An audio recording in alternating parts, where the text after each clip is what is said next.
अस्सलामुअलैकुम। Straight talk में खुश आमदीद। आपके साथ मैं हूं आयशा बख्श। पाकिस्तानी सियासत में गुज़िश्ता कुछ अरसे से दुबई का बहुत अहम किरदार रहा है।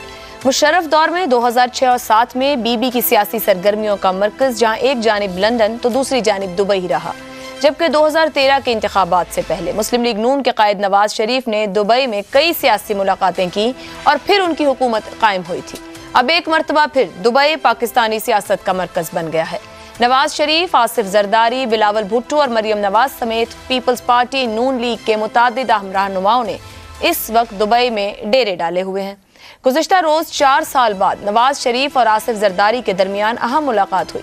पीपल्स पार्टी और नून लीग के सामने इस वक्त 3 इशूज हैं: आम इंतखाबात की तारीख का तयन, निगरान वज़ीर आज़म की तकर्री और दोनों जमातों के माबैन इंतखाबात में सीट एडजस्टमेंट।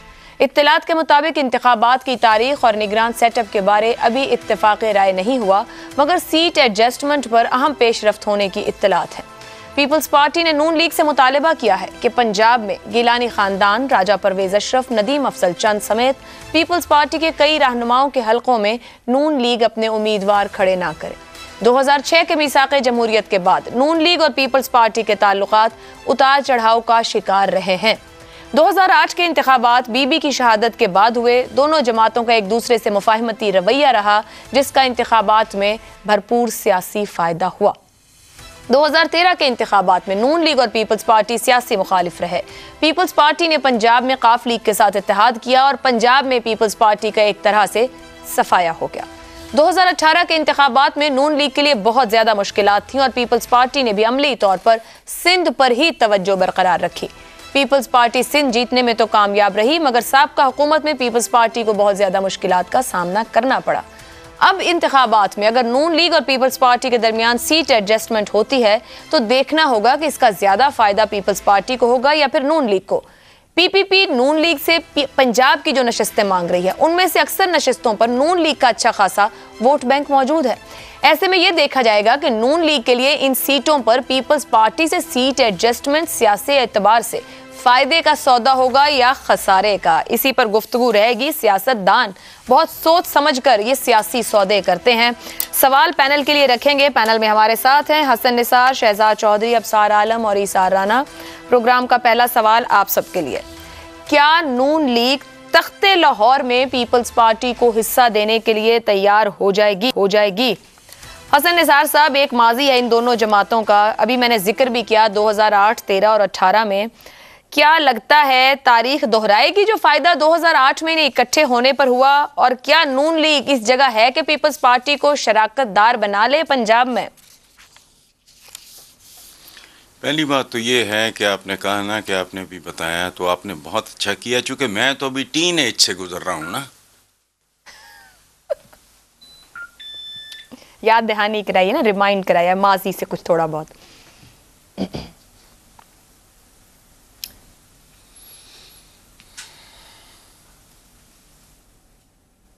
हसन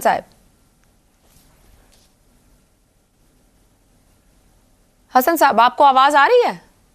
हसन साहब को आवाज नहीं आ रही। अब सार साहब, आप बड़ा मुस्कुराई हैं इस बात पर, क्या कहेंगे कि क्या वो आप तो बहुत ही तख्ते पंजाब को याद करते हैं और भी बहुत कुछ यहाँ से याद करते हैं, नून लीग कितना को देने को तैयार हो जाएगी?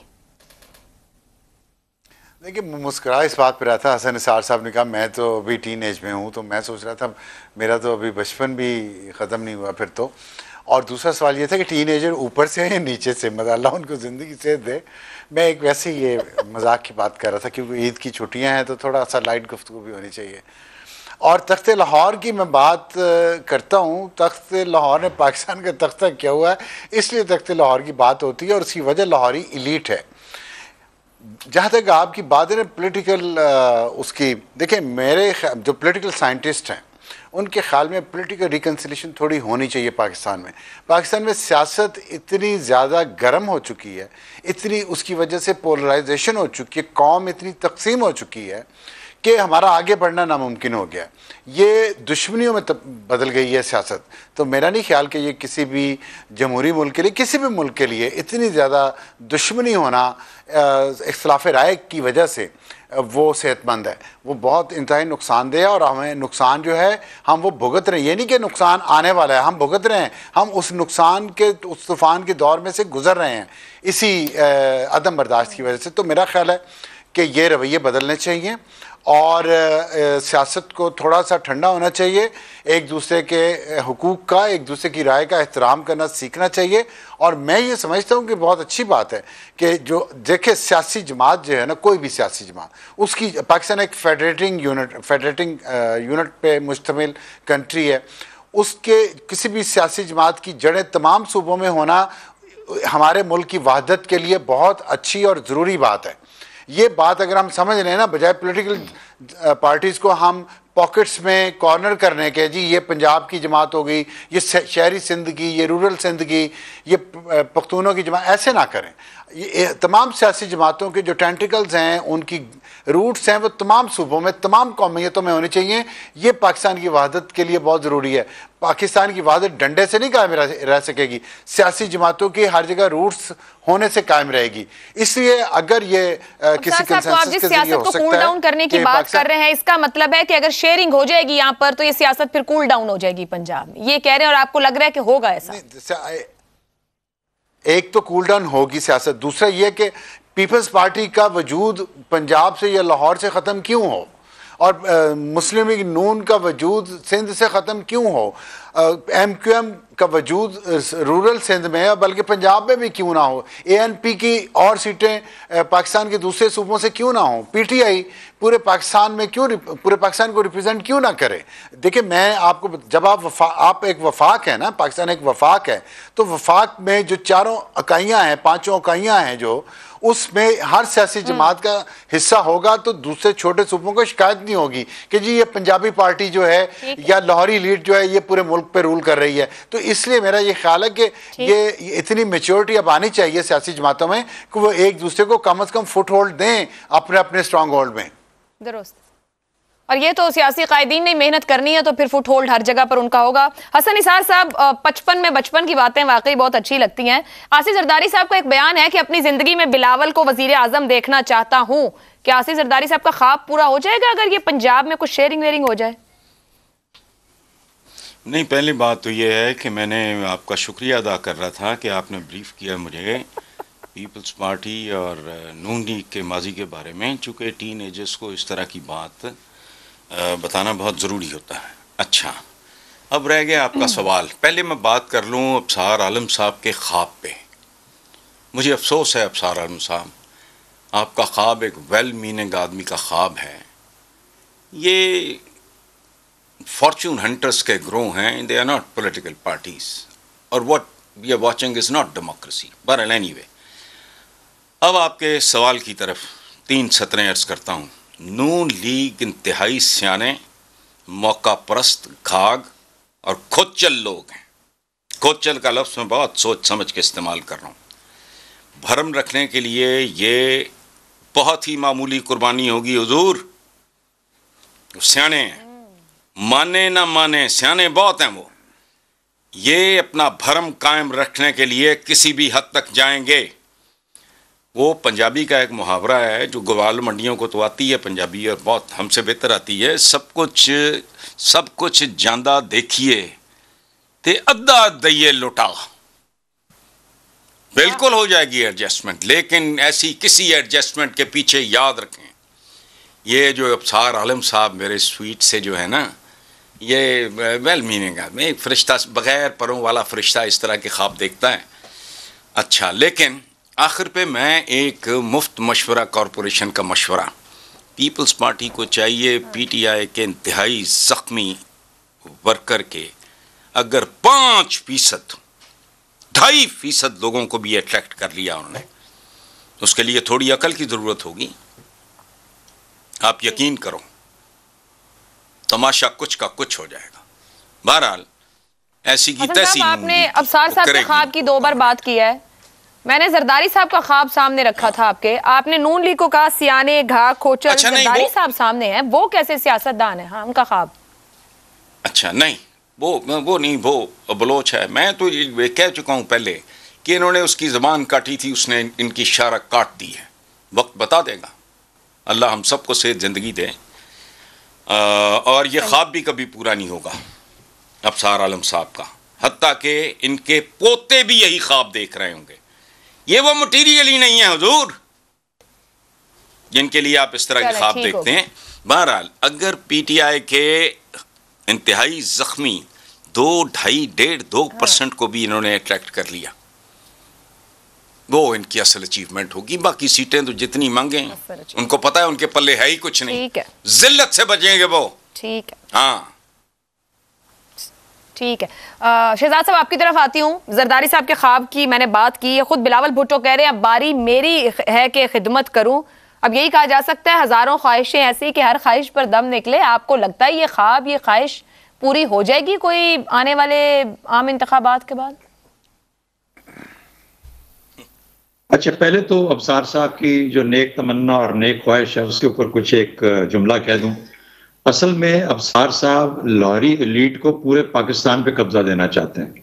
लाहौरी एलीट फिलहाल तो वो पंजाब या तख्ते लाहौर के ऊपर काबिज हैं, जो भी है ये लाहौरी एलीट, लेकिन अब इनके उसके मुताबिक और उसमें बिल्कुल नेक नीति शामिल है। मैं समझता हूँ, मैं एग्री करता हूँ उनसे कि हमारी जो भी पॉलिटिकल पार्टी हो उसकी जड़ें हर सूबे में होनी चाहिए, लेकिन बदकिस्मती से इस फार्मूले के तहत लाहौरी एलीट जो है वो फैल जाएगा, वो सुकड़ेगा नहीं या खत्म नहीं होगा।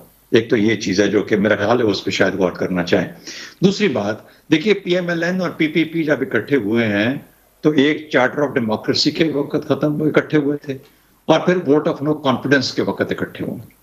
वोट ऑफ नो कॉन्फिडेंस उनकी डूबती सियासत, और खासतौर पर PMLN की बात कर रहा हूं, डूबती सियासत को बचाने का ये एक आखिरी मौका था जिसमें पाकिस्तान पीपल्स पार्टी ने नून लीग की मदद की उनको रिकवर करने में। वरना एक जो पार्टी पंजाब में जो चैलेंज बन के उभरी थी उसने नून लीग का तकरीबन पंजाब के अंदर धड़न तख्ता कर दिया हुआ था और शायद नून लीग के लिए फिर उठना मुश्किल हो जाता। तो ये एक नई जिंदगी नून लीग को मिली है पंजाब के अंदर और तख्ते लाहौर की जंग के अंदर। तो ये भी एक चीज फैक्टर है। क्या ये आगे कंटिन्यू करेगा आगे चल के? मेरा ख्याल है दोनों ही बहुत घाघ हैं।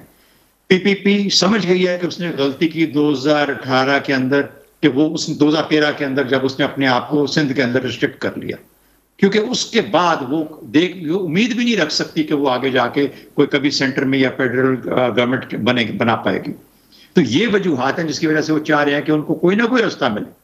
दूसरी बात, PMLN को अगर इतना सा भी शक हो ना कि शायद उनकी अपनी पोजीशन मुस्तहकम नहीं है पंजाब के अंदर, और जो कि मुझे लगता है कि मुस्तहकम नहीं है, क्योंकि देखिए जिस तरह से गेम खुल गई है पंजाब के अंदर, एक पार्टी हटी जिसने डिस्प्लेस किया, उसके बजाय 3-4 पार्टियां खड़ी हो गई।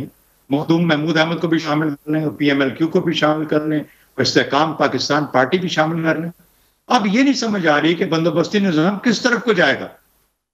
इलेक्शन होने हैं कि नहीं होने, कब होने हैं, अगर होने हैं तो कब होने हैं। मेरा अपना अंदाजा ये है कि जो फैसला करने वाली कुव्वतें हैं वो ये सोच रही हैं कि जिस किस्म के हम दौर से गुजर रहे हैं इसका कोई ना कोई एक ऐसा अंजाम या स्टेबिलिटी की तरफ जाएं जो कि उनकी नजदीक, उनकी शक्ल, उनकी सोच के अंदर ये है कि हालात थोड़े से और मुस्तहकम हो जाए। अब ये मार्च में होते हैं अगले साल या नवंबर में इस साल होते हैं, मुझे नहीं पता। मेरा ख्याल है, मुझे तो पता 6-8 महीने और लगेंगे। अभी ये बंदोबस्ती निजाम चलता रहेगा। क्या अगला भी बंदोबस्ती निजाम होगा, चाहे इन्हीं लोगों की शक्ल में हो जिस तरीके से आज PDM गवर्नमेंट बैठी है?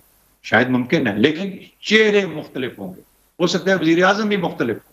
इसलिए आज PMLN जहां खड़ी है, जितनी शदों जिस तरह से अपने शशोपंज के अंदर है, उसको समझ नहीं आ रही कि उसकी अपनी पोजीशन पंजाब में मुस्तहकम है। वो कुछ देने और लेने के वजह सिर्फ ये कर रही कि उसकी अपनी पोजीशन थोड़ी सी मुस्तहकम हो जाए, वरना उसके पास देने के लिए भी कुछ नहीं है इस वक्त PMLN के पास।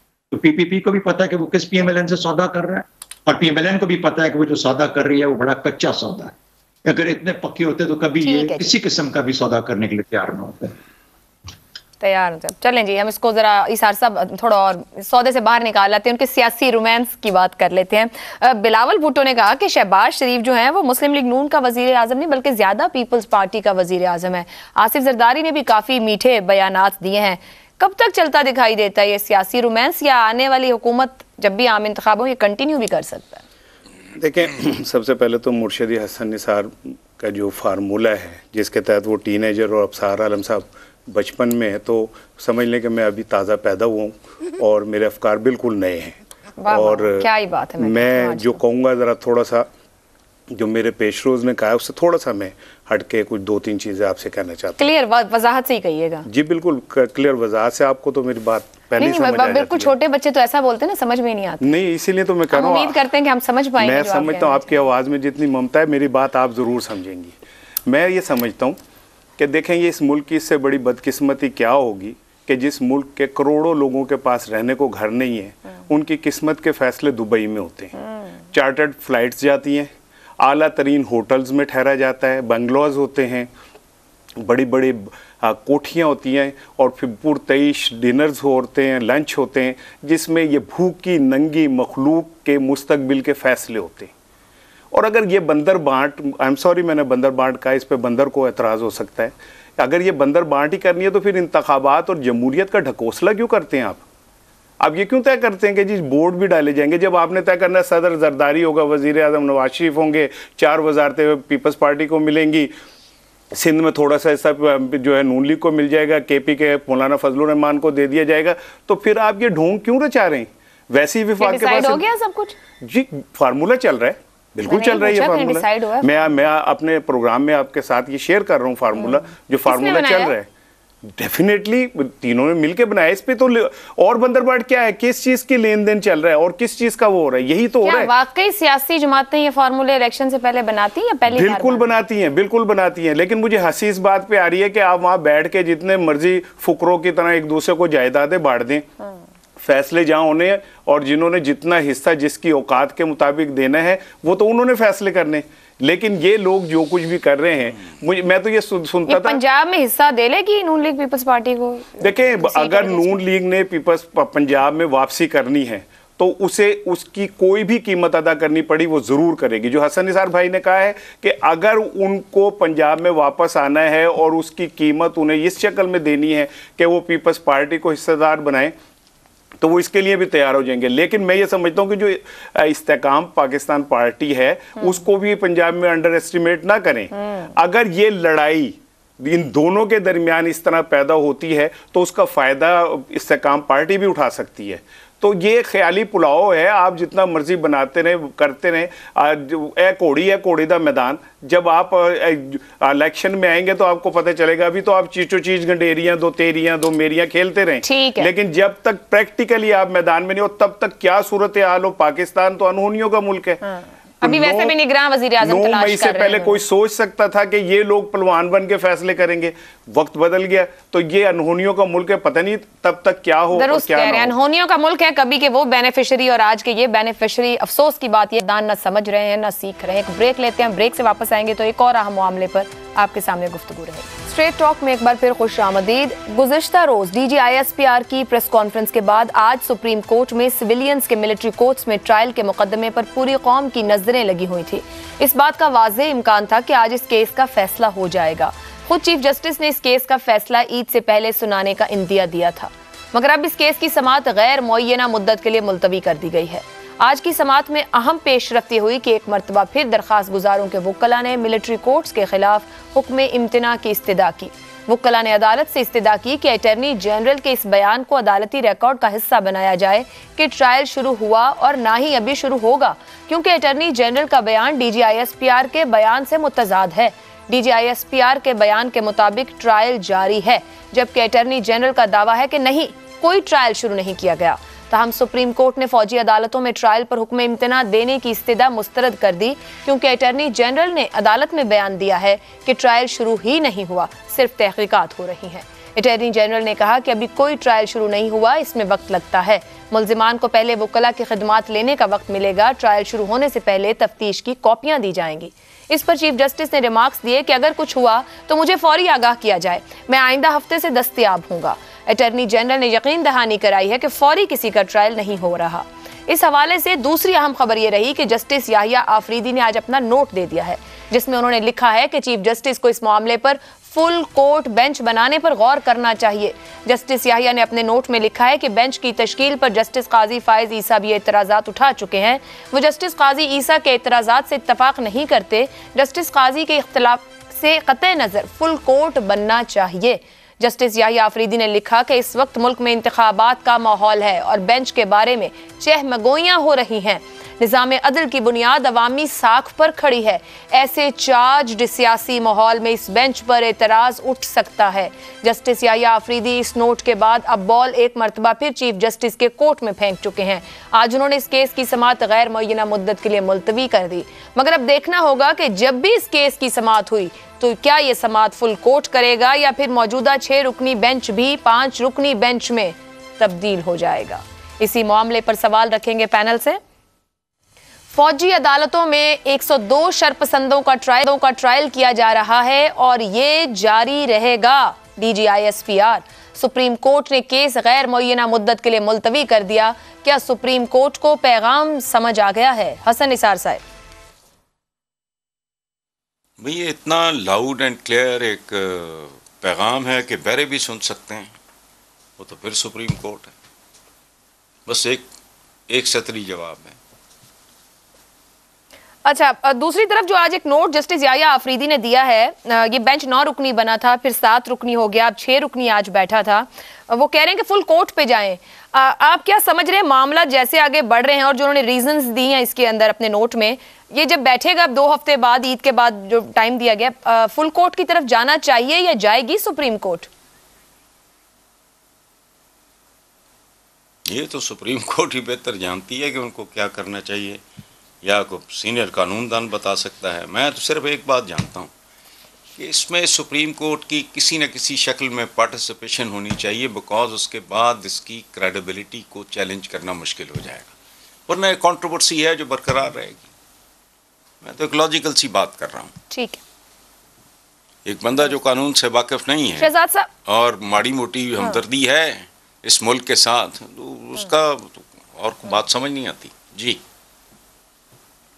ठीक है। शहजाद साहब, फौजी अदालतों में ट्रायल 102 शरपसंदों का जारी है, DGISPR कह रहे हैं, अटॉर्नी जनरल एक और बात कर रहे हैं, मगर गैर मुअय्यना मुद्दत के लिए अभी इसको मुलतवी कर दिया गया है, स्टे भी नहीं दिया गया। क्या सुप्रीम कोर्ट को पैगाम समझ आ गया है? ये देखिए, एक तो ये कि अटॉर्नी जनरल एक जिम्मेदार शख्स है, पाकिस्तान की रियासत को रिप्रेजेंट करता है, उसकी बात को जो वो कहे अदालत के अंदर कहे उसको उस तरीके से मान लेना चाहिए। कोई भी शख्स अदालत के सामने जब बयान देता है तो वो उसकी जिम्मेदारी एक्सेप्ट करता है। इसलिए मैं तो कहता हूं कि जो attorney general for the moment जो कह रहे हैं उसको मान लिया जाए, नंबर 1। नंबर 2, गैर मुअय्यना मुद्दत के लिए मुलतवी कर दिया, उसकी वजह बड़ी वाज़ेह है। बेंच कमजोर हो गया है। अगर बेंच टूटा नहीं है तो बेंच का खास तौर पर जस्टिस मंसूर और जस्टिस याह्या आफरीदी के नोट के बाद, मंसूर साहब छोड़ के चले गए जस्टिस मंसूर, और जस्टिस याह्या का जो नोट है, मेरे ख्याल में ये बहुत ही एक जस्टिस याह्या का खास तौर पे बहुत वैलिड और रेलिवेंट नोट है और बहुत कलीदी चीजों को पॉइंट आउट करता है। लेकिन इन दोनों के जाने से जो इसकी साख है इस बेंच की, कहना तो नहीं चाहिए सुप्रीम कोर्ट ही होता है चाहे एक जज के ऊपर हो, लेकिन बेंच का बार बार टूटना क्रेडिबिलिटी जो होती है फैसले की उसको अफेक्ट करता है, और जो कि वाज़ेह है कि उसकी क्रेडिबिलिटी को अफेक्ट करेगा। कुछ और चीजें भी हैं जो कानूनी दायरे में आती हैं। जब आप 245 के नीचे फौज को बुला लेते हैं, 245 आर्टिकल आइन का जो है, उसके बाद फिर फौज का कोई भी इकदाम हो, कोई भी कदम हो, उसको चैलेंज नहीं किया जा सकता। ये हमारे आइन का हिस्सा है, लिखा हुआ है। जिन दिनों में ये सब कुछ हुआ उस वक्त फौज को बुलाया गया था, बुलाई हुई गई थी 245 के नीचे, फौज इस वक्त मैदान में मौजूद थी। एक तो ये इसको डील करना पड़ेगा। 2021 में जब डायरेक्टली तनसीबात पर हमले हुए, दहशतगर्दों ने हमले किए, उस वक्त खास कानून पास किया गया पार्लियामेंट की तरफ से जिसकी सनसेट क्लॉज थी, बाद में खत्म हो गया, लेकिन 2 साल और 2 साल जिसमें अदालतें कायम हुई खास तौर पर इनको डील करने के लिए दहशतगर्दों को, उसकी प्रेसिडेंस मौजूद है। फिर 1973 में 1973, आज हम पीछे की माजी की बातें ज्यादा कर रहे हैं, जुल्फिकार अली भुट्टो के खिलाफ एक कॉन्स्पिरेसी बहुत बड़ी हुई, पाकिस्तान की तरफ से कुछ में सिविलियन भी शामिल थे, और वो जो कॉन्स्पिरेसी उसका कोर्ट मार्शल किया गया, जनरल जियाउल हक उसके प्रेसिडेंट थे उस कोर्ट मार्शल के, उसके अंदर सिविलियन लोग, रजा काजिम साहब जो हमारी वो हैं एक उनके भाई हैं, बहुत काबिल वकील, शायद अभी अल्लाह ताला उनके मेरे ख्याल में शायद जिंदा हों इंशाल्लाह। लेकिन कहने का मतलब ये है कि इस तरह के लोगों को जेलें हुई, इस तरह लोगों को सजाएं हुई और जेलें भुगती उन्होंने, तो ये तमाम के तमाम प्रेसिडेंट से अवेलेबल है। आज पार्लियामेंट अगर अपने फाल रोल के अंदर मौजूद होती तो फिर वो कुछ फैसले शायद जल्दी कर पाती जिसके अंदर आइन में तरामीम की जरूरत होती, लेकिन ना, हमारी पार्लियामेंट अपनी जगह पे मौजूद है और इस वक्त जो आपका कोर्ट है, सुप्रीम कोर्ट है, जिसने सिर्फ तशरीह करनी होती है, कानून बना नहीं सकता, वो अपने पुराने फैसलों की वजह से फंसा बैठा है। और जो आने वाले चैलेंजेस हैं उनके लिए उसकी अपनी साख इस काबिल नहीं है कि उनको संभाल सके। इसलिए ये फैसले मुलतवी होते जा रहे हैं, क्योंकि ऐसा एक दलदल है कि इसके अंदर सुप्रीम कोर्ट के लिए भी निकलना मुश्किल हो जाएगा। अफसार साहब आपकी तरफ आएंगे। एक तो वही बात कि गैर मुय्यना मुद्दत के लिए मुलतवी हुई है, आप क्या समझते हैं कि क्या समझ में आ रहा है कि मामला कैसे हल होंगे, या फिर वो बेंच की कमजोरी वाली बात जो एक शहजाद साहब ने रखी है? साथ ही कमेंट कर दीजिएगा, जो अटॉर्नी जनरल का बयान है ये तो कह रहे हैं कि वो समझदार हैं, एक जिम्मेदार इंसान है, मान लेना चाहिए, मगर एक है डिफरेंस ऑफ ओपिनियन। उन्होंने कल भी ये बात कही थी वो अपनी बात पे, मगर दरमियान में डीजी ISPR की प्रेस कॉन्फ्रेंस थी जो लाउड एंड क्लियर थी कि ट्रायल किया जा रहा है। देखिए, 2 दिन पहले चीफ जस्टिस उमर अता बंदयाल साहब ने एक बात की थी। उन्होंने कहा था कि हमारे पास कोई हथियार तो नहीं होता, छड़ी तो नहीं होती जिसके ज़रिए हम अपने फ़ैसलों को मनवा सकें। तो वो बड़ी अच्छी बात की थी उन्होंने, और उनके पास ज़ाहिर है कोर्ट के पास एक अखलाकी हैसियत ही होती है जिससे उनके फ़ैसले माने जाते हैं, मॉरल अथॉरिटी होती है, जो बदकिस्मती से अदालत ने ख़ुद अपने हाथों से खो दी है और मुसलसल खोई है। आज जो जस्टिस यही आफरीदी साहब का बयान है, वो बयान कह रहा हूँ, उनका जो नोट है उसमें 3 चीज़ों पे बहुत ज़ोर दिया गया है: इंटेग्रिटी, दयानत; क्रेडिबिलिटी, साख; और ट्रस्ट, एतबार। उन्होंने कहा कि ये 3 चीज़ों पे अदालत चलती है, पब्लिक ट्रस्ट पे, इंटेग्रिटी पे और क्रेडिबिलिटी पे। और ये चीफ जस्टिस उमर अता बंदयाल साहब को उनके एक ब्रदर जज ने बता दिया है कि क्या क्या चीज़ें होनी चाहिए। अब और इससे ज़्यादा शाइस्तगी के साथ, तहजीब के साथ अगर उनके अपने कोलीग्स उनको बता रहे हैं कि अदालत का क्या हाल हो गया है आपकी ज़ेरे सरपरस्ती, तो फिर जाहिर है और चीज़ें क्या रह जाती हैं पीछे। अगर इनके पास, अदालत के पास कोई मॉरल अथॉरिटी होती तो फिर कोई पैगाम किसी की ज़रूरत थी कि पैगाम देता। जो मिलिट्री कोर्ट्स बनी है, मैंने तो कल भी कहा है कि वजह यह है कि आपने अदालत के पल्ले रहने ही कुछ नहीं दिया। ना पब्लिक ट्रस्ट है, ना साख है, ना एतबार है, ना दयानत है। तो यही होना था, फिर आप भुगते हैं, क्या कह सकते हैं। आप समझते हैं कि दोबारा समाअत शुरू होगी, जिस बात का आज कहा गया है या तजवीज़ कहूँ जो जस्टिस याया की जानिब से दी गई है, अब उसकी तरफ हम देखेंगे कि फुल कोर्ट बैठेगा क्योंकि इंतहाई अहम मामला है और चीफ जस्टिस साहब उसकी तरफ चले जाएंगे, आपको लगता है? मेरा ख्याल है कि वो जो स्टीम है ना वो निकल गई है। वो अब ये बात गोल दायरों में घूमती रहेगी। देखें, दोनों चीज़ें भी ठीक हो सकती हैं। जब आप ऑप्टिक्स जो होते हैं ना, अगर आप गुड कॉप बैड कॉप खेल रहे हैं, रियासत के 2 नुमाइंदे तो वो खेल रहे हैं जी, और बात यह है कि सुप्रीम कोर्ट इस चीज़ को हल कर सकती थी अगर उसके पास मॉरल अथॉरिटी होती, लेकिन वो नहीं है। तो अब कितने दिनों तक ये चलाएंगे? उसके बाद अब प्रैक्टिकली अगर आप देखें ना तो अभी तक केसेस चले तो नहीं है ना मिलिट्री कोर्ट में। वो कह रहे हैं कि चला रहे हैं, केसेस वहाँ पड़े हुए हैं।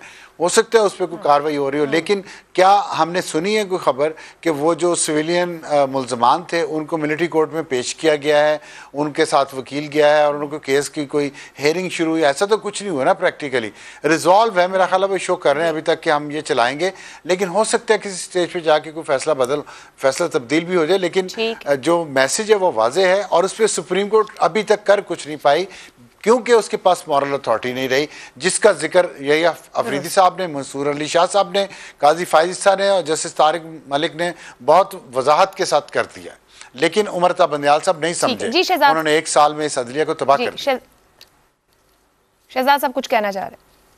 जी, मैं आयशा में सिर्फ मैं ये कहना चाह रहा था, थोड़ी सी एक्सप्लेनेशन। वो ये कि ये कहा गया है कि तहकीक हो रही है, उनके ऊपर इन्वेस्टिगेशन होगी और एक वाया मीडिया दरमियानी रास्ता निकाला जाएगा कि कुछ ऐसे लोग होंगे जिनका के केस इतना सीरियस ना हो, गो के वो मुजरिम हो या जुर्म के अंदर शामिल हो सकता है उनके जो केसेस हैं वो वापस चले जाएं सिविलियन कोर्ट्स के पास, और जो ऐसे जो कि बिल्कुल मेन प्लानर्स हैं और उस तरह के लोग हैं जो बड़े मुजरिम हैं, उनका मामला मिलिट्री कोर्ट्स में रहे। और ख़ास तौर पर मेरा ख्याल है ये सब का सब जो है वो एक उस जगह पे नुक्ता पहुंचेगा, उस नुक्ते पे पहुंचेगा जहां पर ये बड़ा फैसला करना होगा कि क्या जो बहुत मेन प्लानर है वो कौन है और क्या उसका जो मुकदमा है चल सकता है वहां पे नहीं। लेकिन एक और बात, ये हतमी फैसले नहीं होंगे हमारे अपने कानूनी तरमीम के मुताबिक। अब ये फैसले मिलिट्री कोर्ट्स के, हाई कोर्ट्स और सुप्रीम कोर्ट्स में चैलेंज किए जा सकते हैं। उसकी बुनियाद मुख्तलिफ हो सकती है, मेरिट पे नहीं, लेकिन मुख्तलिफ कॉन्स्टिट्यूशन के ऊपर, मुख्तलिफ चीजों के ऊपर किया जा सकता है। तो इसलिए ये हतमी फैसले नहीं होंगे। तभी आगे काफी कुछ होगा, इसके बाद ये सामने आएगा कि किस हद तक इसकी एक ग्रेविटी बनती है सारे मामले की। लंबा एक प्रोसेस है जिसने अभी प्रॉपरली आगाज भी करना है। इसा राना साहब, क्या जो पैगाम था कल दिया गया वो हर जगह पहुंचा और दुरुस्त पहुंच गया? लेकिन अक्लमंद को इशारा काफ़ी होता है, और उसके बाद आप देख लें कि टून डाउन हो गई सारी चीज़ें। और कल जो 2 दिन पहले एक अंदाज़ था कि हमें ये हो करना है, वो करना है, फिर आज जो अंदाज़ था वो बड़ा इल्तिजा अमेज़ था कि हमें ये बता दिए जाए कितने लोग हैं, उनकी फहरिस्त दे दी जाए, ये तो नहीं करेंगी अदालतें, वो तो नहीं करेंगी। तो वो एक हुक्म नहीं था कि जी हमें अभी दें, अभी दें। और अटॉर्नी जनरल ने कहा जी अभी हम नहीं दे सकते, तो उस पर भी उन्होंने कोई आर्ग्यू नहीं किया। दूसरा ये कि मैंने डीजी ISPR की प्रेस कॉन्फ्रेंस भी सुनी है, और प्रेस रिलीज भी आज मैंने वजूद में, क्योंकि इदारिया लिखना था तो मैंने पढ़ी। उसमें उन्होंने कहा कि 102 जो शरपसंद हैं उनको 17 अदालतों के अंदर उनके केसेस हैं, और ये वो सिविलियन अदालतों से रेफर हुए हैं। मैंने ये पढ़ा है, मे बी के पढ़ने में मेरे गलती हो तो अगर उन्होंने ये कहा है तो फिर अटॉर्नी जनरल जैसा जलीलुल कदर ओहदेदार सुप्रीम कोर्ट के अंदर अगर खड़ा होकर गलत बयानी कर रहा है नहीं तो क्या कहेंगे, लाइल्मी है ना? नहीं सर, मैं यही उसी तरफ आ रहा हूँ। तो फिर ये जो साख और क्रेडिबिलिटी है, इसके ऊपर तो सवाल दोनों तरफ पैदा हो जाता है। अदालत की तरफ से भी पैदा हो जाता है, और जो उनमें पेश हो रहे हैं हुकूमत की तरफ से, उनकी क्रेडिबिलिटी पे भी सवाल उठ जाता है कि वो अगर अदालत में और पाकिस्तान की सबसे सुप्रीम अदालत में झूठ बोलेंगे, गलत बयानी करेंगे, तो उनकी अपनी क्रेडिबिलिटी क्या रह जाती है। तो ये सवाल जो है, इसका जवाब इसलिए नहीं मिलेगा क्योंकि जो जवाब देना है, 10 अप्रैल तक यही अदालती निज़ाम बेहतरीन था। 10 अप्रैल तक जब तक इन्होंने सदर के हुक्म को गैर आईनी करार दिया, डिप्टी स्पीकर के हुक्म को गैर आईनी करार दिया, तो ये अदालतों की क्रेडिबिलिटी थी। लेकिन जैसे ही इन्होंने कुछ और फैसले करने शुरू किए, उनकी क्रेडिबिलिटी खत्म हो गई, और आज वो इतने बेतौकीर हो गए। मुझे यकीन करें, मेरे दिल को दुख हो रहा है कि अगर वो अदालत जिसको हम अपनी सुप्रीम अदालत समझते हैं वो इतनी बेबस हो चुकी है और उसका हाल ये हो गया है, तो फिर पाकिस्तान के इंसाफ के निज़ाम के ऊपर इन्ना लिल्लाह व इन्ना इलैहि राजिऊन कहने को दिल करता है, क्योंकि इसके अलावा तो मुझे कुछ और नज़र नहीं आ रहा। और अगर क्या वाकई ये वाज़े बेबसी है तो क्यों है? और फिर जो चीफ जस्टिस के साथ बैठे जिस बात पर सवाल उठा रहे हैं, क्रेडिबिलिटी, ट्रस्ट और इंटेग्रिटी, देखना ये होगा कि आने वाले दिनों में हम फुल कोर्ट को बैठते और उस इत्तेहाद के साथ बैठते कि वो इंसाफ के लिए फैसले लेंगे। नजर आता है या नहीं? मुझे इजाजत दीजिए, अल्लाह हाफ़िज़।